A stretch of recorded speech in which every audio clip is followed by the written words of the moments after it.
La vie de Roger Brown est racontée dans le film Headhunter. Le fait qu'il ne mesure qu'1,70 m lui cause beaucoup de complexes. Sa séduisante épouse, Diana, et son manoir de 30 millions de dollars compensent son manque de taille, mais ce n'est pas suffisant. Diana voit Roger comme un homme riche, qui a naturellement hérité de l'argent de sa famille. Mais la réalité est tout autre.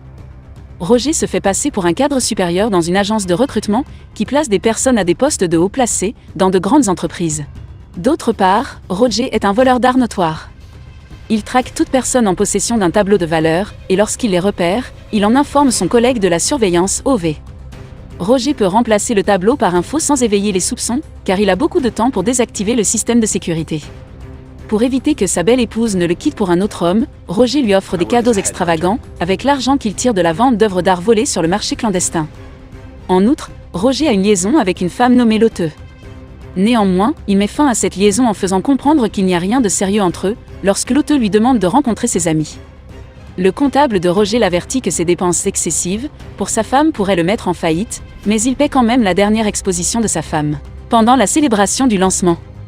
Roger est d'abord surpris par Klaus Greve, un grand et bel homme d'affaires néerlandais, que Diana lui présente. Klaus informe Roger de sa récente retraite de la société de technologie, GPS Haute. Roger, ayant appris que Klaus pourrait être riche, le contacte pour savoir s'il est intéressé à travailler pour Pathfinder, un concurrent de Haute, et client de Roger. Lorsque Diana et Roger rentrent chez eux, Diana lui montre un tableau d'un artiste connu qui a été volé en 1941, et jamais retrouvé. Elle dit ensuite que c'est dans l'appartement de Klaus qu'elle a trouvé le tableau.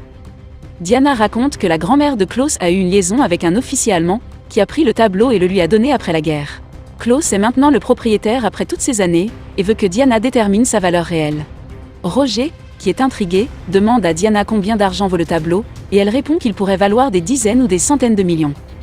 Roger pense que s'il vole ce tableau, il pourra prendre sa retraite, et cesser de se battre financièrement. Le lendemain matin, Diana demande à Roger s'il est prêt à s'installer, à fonder une famille. L'ambition de Diana a toujours été de fonder une famille. Mais pendant plus de 7 ans, Roger a ignoré les appels à l'aide de Diana. Après un désaccord entre le couple, Diana accepte le fait qu'elle et Roger n'auront jamais d'enfants ensemble. Le temps passe et Roger et Ove projettent de faire de Klaus leur prochaine victime. Roger a l'intention de découvrir quand Klaus n'est pas à la maison, afin de pouvoir commettre le vol à ce moment-là. Il demande à Ove de se rendre d'abord en Suède, pour obtenir une réplique de haute qualité du tableau.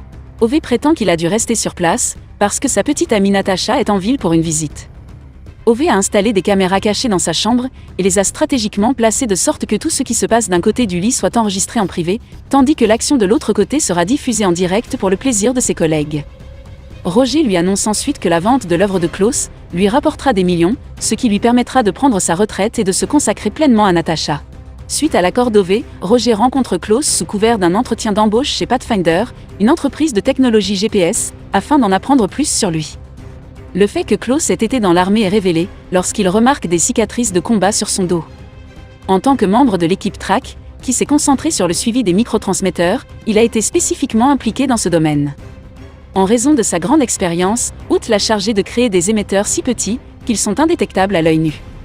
Au cours de son enquête cette nuit-là, Roger apprend que Klaus a appréhendé plusieurs criminels dangereux.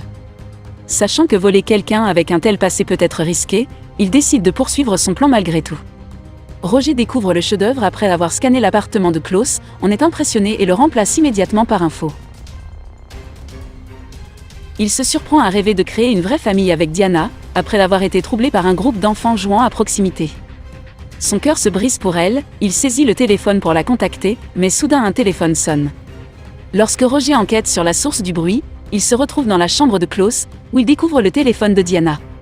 Roger est déconcerté par la nouvelle que sa femme a une liaison avec leur voisin, Klaus.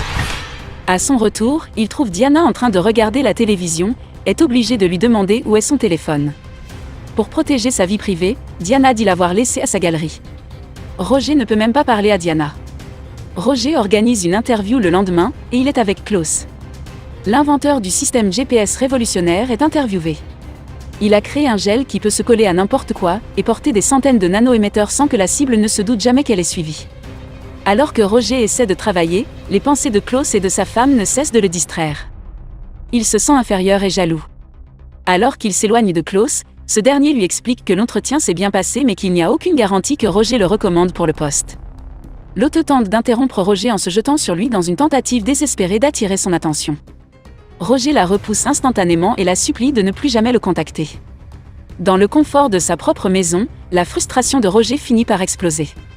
Il promet à Diana que son ami Klaus ne travaillera plus jamais dans la grande ville. Lorsque Diana découvre que Roger c'est pour elle et Klaus, elle appelle immédiatement Klaus pour l'informer de la situation. Pendant ce temps, Ove se rend au garage de Roger pour récupérer l'œuvre d'art à l'intérieur de la voiture, comme il le fait à chaque fois. Ove est découvert par Roger le lendemain matin, immobile dans sa voiture. Roger, craignant qu'Ove ne soit mort parce qu'il n'a trouvé aucune réponse à son test de pouls, suppose le pire. Son corps est extrait de sous la couverture et placé dans le coffre. On découvre qu'une seringue empoisonnée, peut-être destinée à Roger, a été cousue dans le rembourrage du siège de la voiture. À ce moment-là, Diana entre dans la pièce, et pour une fois, avoue son amour pour Roger. Afin de se débarrasser du corps d'Ove, Roger conduit ensuite sa voiture jusqu'à un lac voisin. Après avoir tué Ove, il emmène son corps jusqu'à un lac voisin et le jette dedans.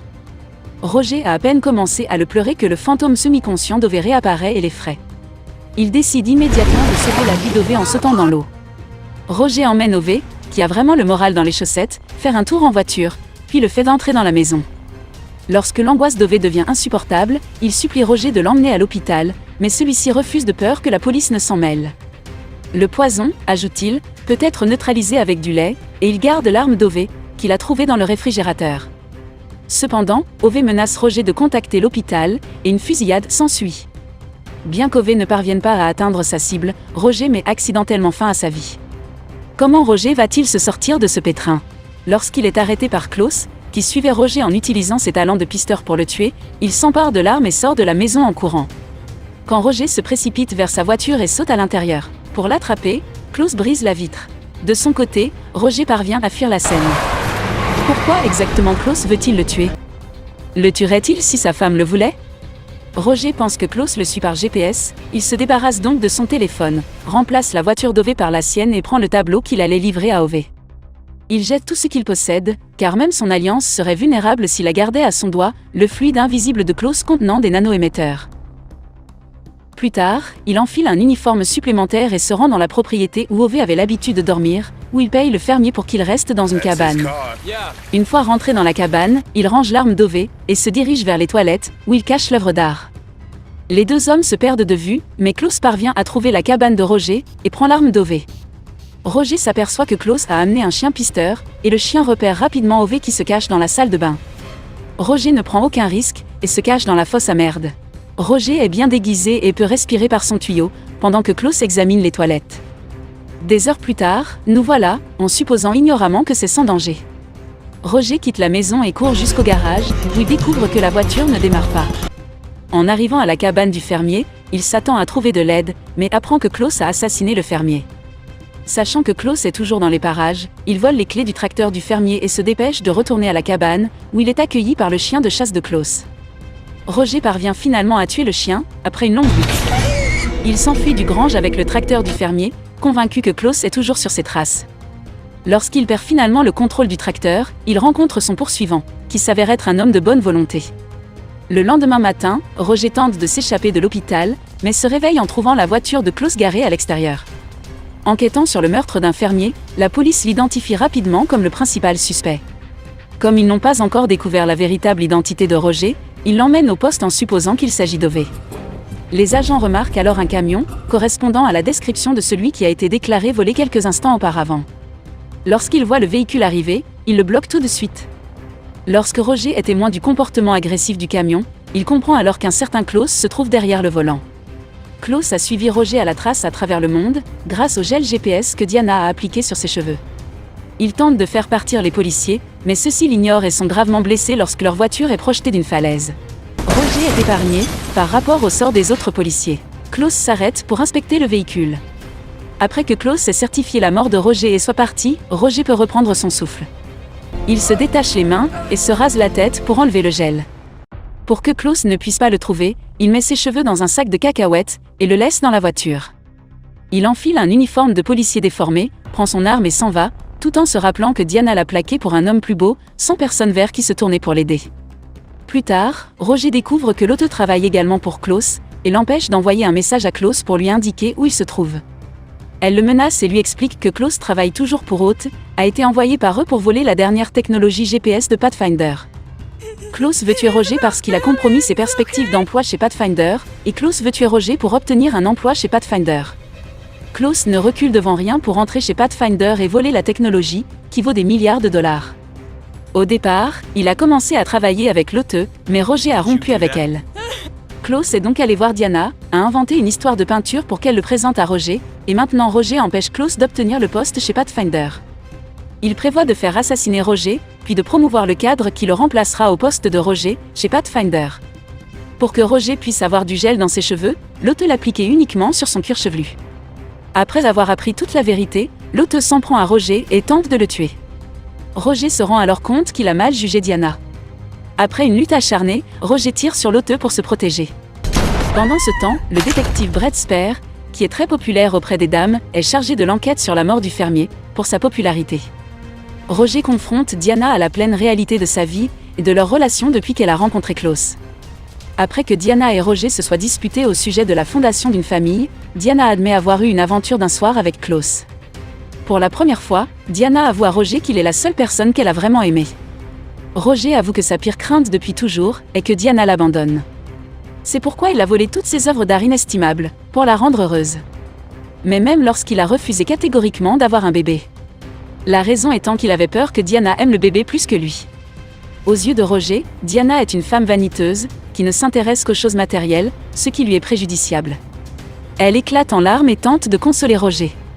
Mais le lendemain matin, Diana retrouve Klaus à son appartement pour relancer leur liaison, tandis que Roger se faufile à la morgue et vole ses cheveux, qui le lieraient à la mort des policiers.